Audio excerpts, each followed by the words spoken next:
What? What? What the hell is this? Harumph. I didn't get a harumph out of that guy. Give the governor harumph. Harumph? You watch your ass. I see you shiver with anticipation. Let the show begin.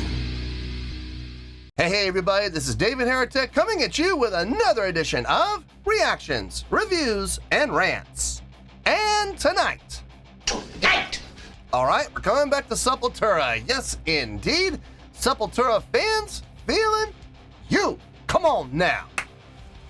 Here we go. Before we go any further, for those of you who are feeling inclined to doing all of the clicks and the likes and the bibbity bop, do me a favor, before you do all that stuff, please watch the whole video first, okay?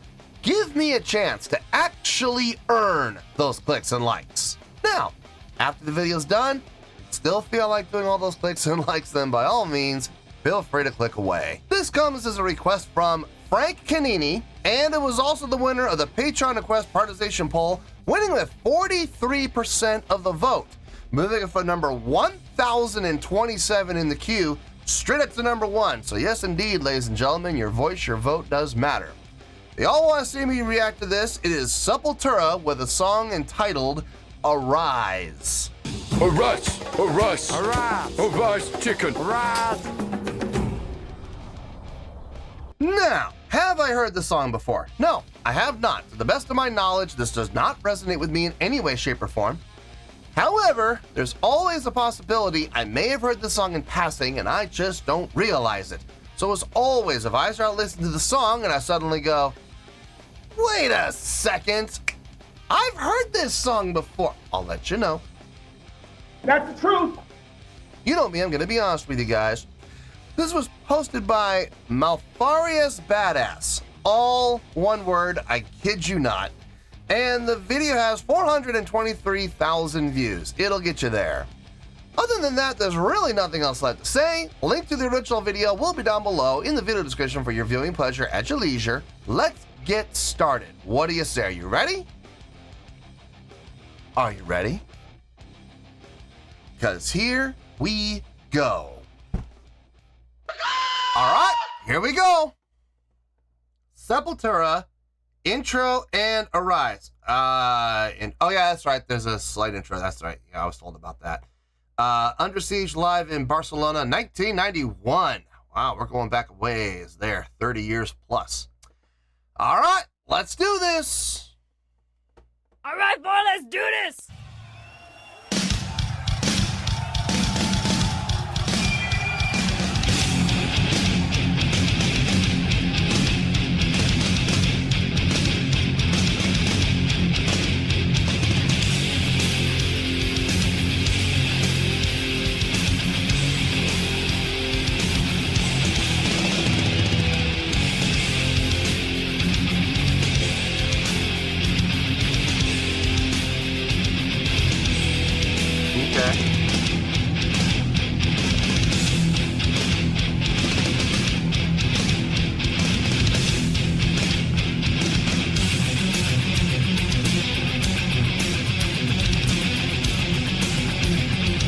That's what it was made for.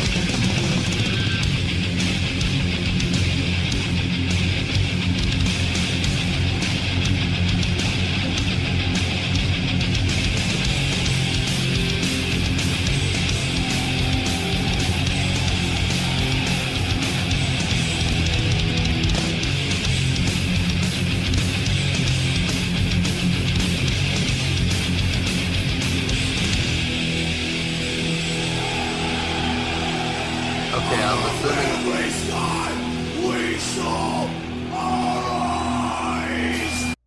Okay, I'm assuming that's the intro. I like that intro, actually. I do. It's a little long. It's a little long for the sake of an intro, but this might be the beginning of the concert, and you definitely want to make a good impression, and I don't think anybody there is complaining about it. A lot of great play around with their playing on the three. 1 and 2 and 3 and 4 and 1 and 2 and 3 and 4 and da da da da da da da da da da da da da da da da. I like that. It's it's just playing on that dotted quarter feel. 1 and 2 and 3 and 4 and 1 and 2 and 3 and 4 and I like that. Nice accent work.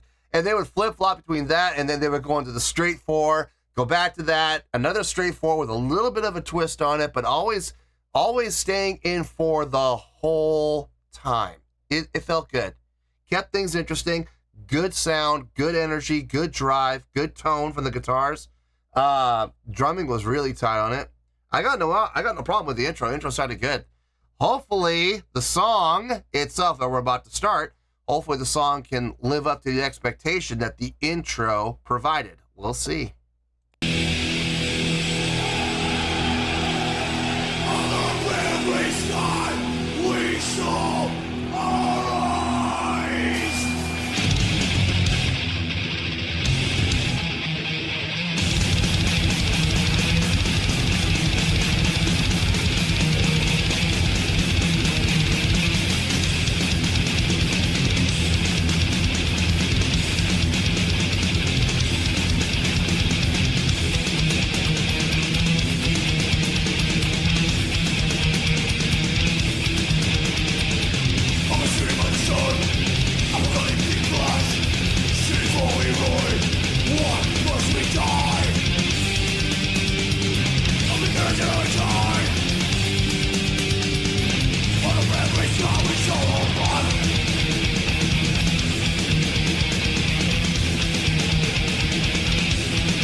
Vocally, it kind of reminds me a little bit of Fear Factory. It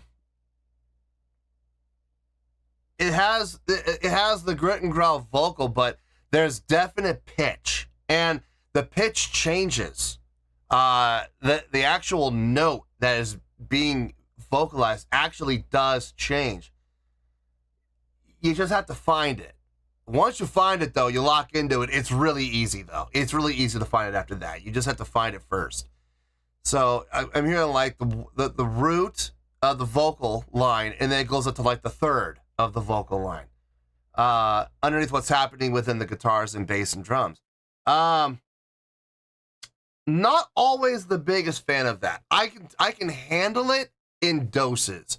Like when I listen to Fear Factory, number one, I don't listen to them on the regular. I'll listen to Fear Factory. I'll pull Fear Factory and pop it in my playlists for, maybe 2 to 3 times a year, and I'll listen to them for like 2 or 3 weeks, and then I'll pull them out because I've had enough. I like Fear Factory. I do. Obviously, I do. I use them in my intro, but I'm not the biggest fan of them. Like I can't listen to them on the regular. Same thing here. I could see myself becoming I guess the best way to put it would be a pseudo fan. Like I would call myself a pseudo fan of Fear Factory. Like I said, 2 to 3 times a year, I'll slap them into my playlists. I'll listen to them for like 2, maybe 3 weeks, and then I'll yank them out and put them back on the shelf. It's nothing against them. It's just that just comes down to personal taste. I love the intricacies that they're coming up rhythmically within their playing.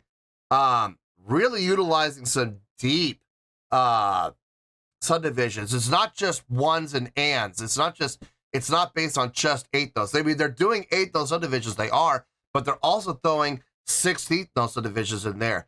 Like on the 4E, the accent on the 1 and 1, 2, 3, 4E and a 1E and a 2E and a 3E and a 4E and a 1. It's stuff like that. Stuff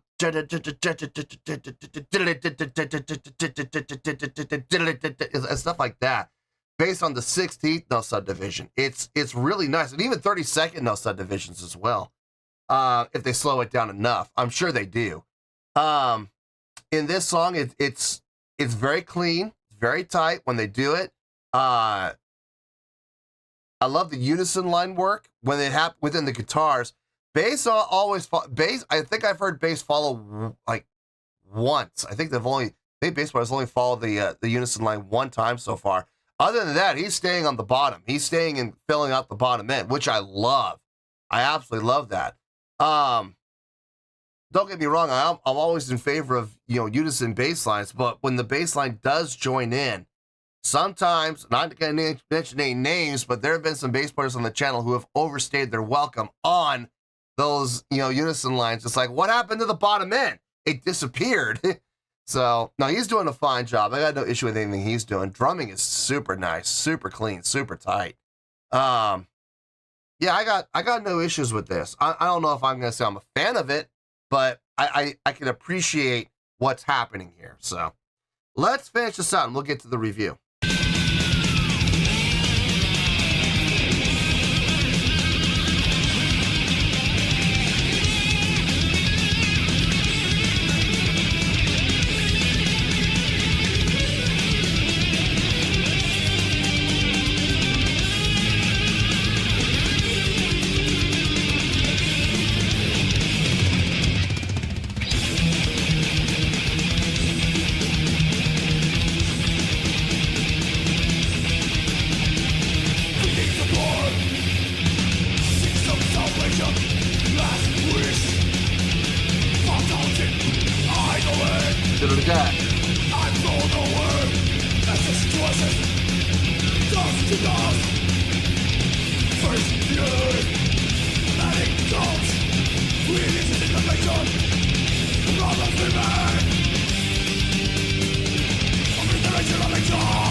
Clean ending, a little abrupt, ending in the middle of, one and just ending on the downbeat like that. It was a little abrupt, but it was clean.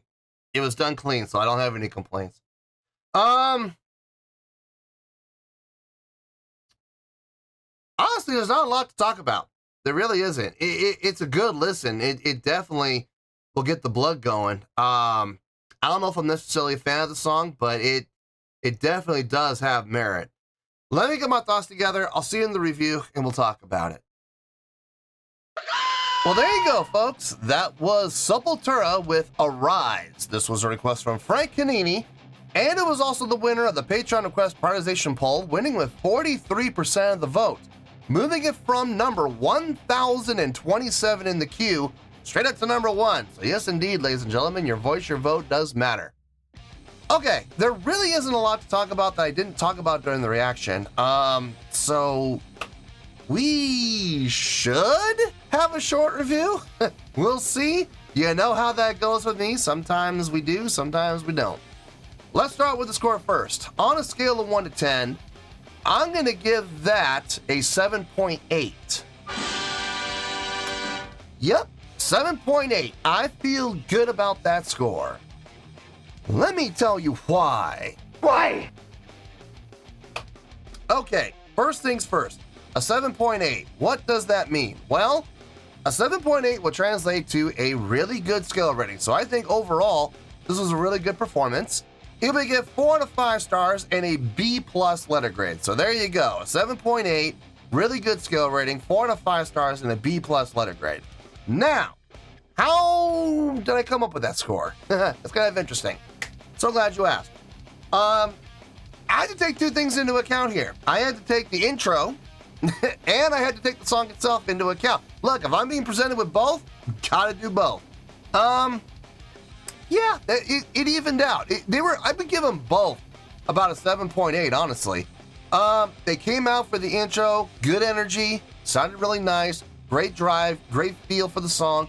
Nice way to kick things off, a good way to get the crowd's attention, wake them up. You know, hey, I know you've been sitting and waiting or standing around and waiting for us to come out. Here we are, you know? Not a bad way to do it. And on top of this, some really nice, intricate work within the music as well. Chordally, from a chordal progression standpoint, not that impressive. A pretty easy chordal progression to follow. But rhythmically, subdivision-wise, yeah, that was interesting. They had some good work going there. So yeah, I dug the intro. The song itself is going to pretty much copy and paste what I just said. From a chordal progression standpoint, really not that impressive. A very easy chordal progression to follow along with.